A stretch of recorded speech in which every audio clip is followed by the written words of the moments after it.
নমস্কাৰ, মই মহচিন উদ্দুত। আজি আপোনালোকক দেখুৱাব বিচাৰিছোঁ চেভ্ৰলেট স্পাৰ্ক। এই গাড়ীখন 2009 চনৰ বাম্পাৰ টু বাম্পাৰ অৰিজিনেল পেইণ্টত আছে গাড়ীখন, আৰু আপোনাৰ টায়াৰ গোটেইখিনি ব্ৰেণ্ড নিউ, আৰু গাড়ীখনৰ প্ৰাইচ ৰাখিছোঁ মাত্ৰ 1,10,000 টকা। গাড়ীখন মই গাড়ীখন দেখাই দিছোঁ এটা চাইডৰ পৰা।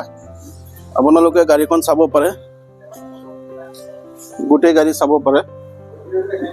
ইণ্টেৰিয়ৰটো দেখাই দিছোঁ এবাৰ। এচি আছে, তাৰপিছত মিউজিক চিষ্টেম আছে, পাৱাৰ উইণ্ডো দুটা আছে, পাৱাৰ ষ্টিৰিং আছে।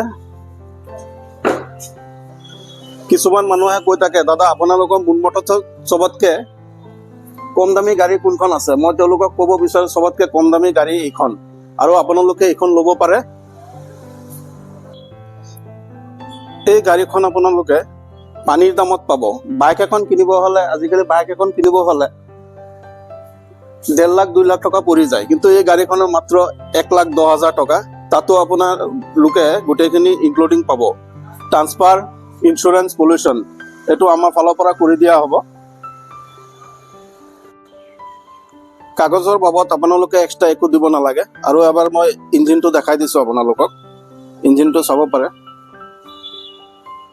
আমাৰ ইয়াত গোটেইখিনি চিল পাব, একো এক্সিডেণ্ট গাড়ী নাপাব। স্ক্ৰীণত নাম্বাৰটো দিয়া থাকিব, এই নাম্বাৰত যোগাযোগ কৰিব, আৰু এই ভিডিঅ' চাই যোনে আহিব তাক আৰু ডিছকাউণ্ট কৰি দিয়া হ'ব।